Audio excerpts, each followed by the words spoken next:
پروازوں کو لے کے سوشل میڈیا پہ بہت ساری ایسی خبریں گردش کر رہی ہیں جس کے اندر بتایا جا رہا ہے کہ پروازوں کی دوبارہ بحالی کن شرائط پہ ہوگی۔ ابھی ان شرائط کے حوالے سے بات کرتے ہیں کہ کن شرائط پہ پروازوں کی بحالی ہو سکتی ہے۔ یہ کسی اتھارٹیز کی طرف سے نہیں ہے بلکہ سوشل میڈیا کے جو ایکسپرٹس ہیں وہاں پہ یہ باتیں ہو رہی ہیں کہ اگر یہ کام ہو جائے تو پاکستان سے یو اے ای جو پروازیں ہیں جو معطل کی گئی ہیں غیر معینہ مدت کے لیے ان کو دوبارہ بحال کیا جا سکتا ہے۔ اس کے اندر ایک سب سے امپورٹنٹ چیز جو آ رہی ہے وہ یہی ہے کہ پاکستان سے یو اے ای آنے والے جو لوگ ہیں جو حضرات ہیں ان کی اسی بیس پہ جو ہے وہ پروازیں کھلیں گی یا پروازیں کھل سکتی ہیں۔ یہ کچھ لوگوں کا کہنا ہے اور ذرائع کا کہنا ہے کہ اگر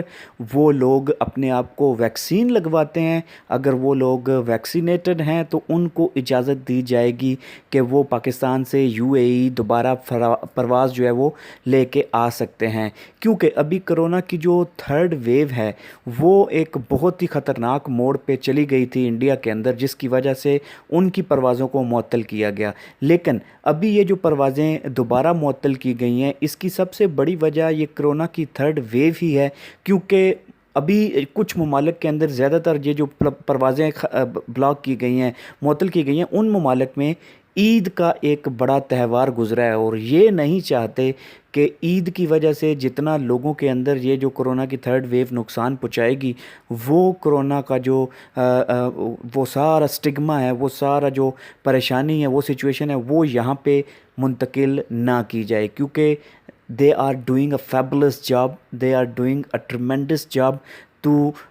curb the spread of COVID-19۔ تو اس کو ختم کرنے کے لیے جو انہوں نے کوششیں کی ہیں، جو انہوں نے قربانیاں دی ہیں، وہ نہیں چاہتے کہ کسی دوسرے ملک کی لاپرواہی کی وجہ سے وہ چیز یہاں پہ ٹرانسفر ہو۔ تو یہی وجہ ہے کہ پروازیں منسوخ کی گئی ہیں۔ ابھی دیکھیں کہ آنے والے ٹائم کے اندر یہ شرط ہو سکتی ہے کہ قوانین جو لوگ ویکسین لگوا کے آئیں گے ان کے لیے قوانین کو تھوڑا سا